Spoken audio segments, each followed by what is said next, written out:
कहानी की शुरुआत होती है एक गांव से। नाम था धारपुर। उस गांव में एक 300 साल पुराना कुआं था। लोग कहते थे हर आधी रात उस कुएं के अंदर से एक रोती हुई लड़की की आवाज सुनाई देती थी। लेकिन एक बात सबको हैरान करती थी, गांव में जो भी लड़का उस कुएं का पानी पीता 3 दिन के अंदर वो गायब हो जाता है। न लाश मिलती न आवाज। इसी गांव में शहर से एक लड़का आया था, रवि। वह छुट्टियों में अपनी नानी से मिलने आया था। उसने सुना था कि लोग अब भी उस कुएं से डरते हैं, लेकिन रवि सोचते हैं डर सिर्फ अंधविश्वास है और कुछ नहीं।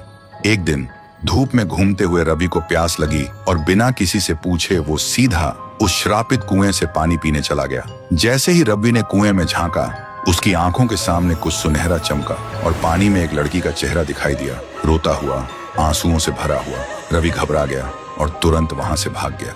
उस रात उसे नींद नहीं आई। हर वक्त लगता कोई उसे देख रहा है और बुला रहा है। अब उसे भी डर लगने लगा था।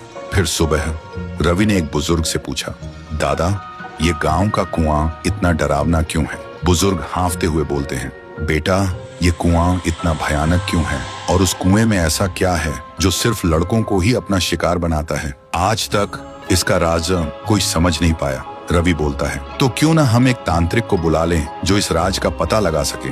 फिर गांव के सभी लोग इकट्ठा होते हैं और एक तांत्रिक को भी बुलाया गया था। तांत्रिक आंखें बंद करता है और कांपते हुए कहता है, ये तो बहुत ही भयानक है। कुएं के अंदर जो भी है वो मेरे बस के बाहर है। और वो तांत्रिक तुरंत गांव छोड़ के चला जाता है। गांव वालों के चेहरे पे डर और गहरा हो जाता है। लेकिन रवि के मन में अब सवाल उठते हैं, उस दिन मैंने जो देखा, क्या वो सिर्फ मेरा वहम था? और आज तांत्रिक ने क्या देखा जो डर के भाग गया?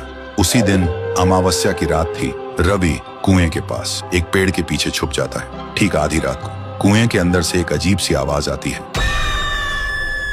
और तभी कुएं के अंदर से एक लड़की बाहर निकलती है। वो डरावनी थी, लेकिन उसकी आंखों में सिर्फ दर्द था। थोड़ी देर बाद एक लड़का बाइक लेकर गांव से गुजरता है। वो लड़की अचानक उसके सामने आ जाती है। लड़का तुरंत ब्रेक लगाता है, लेकिन कुछ ही पल में वो उसे गायब कर देती है।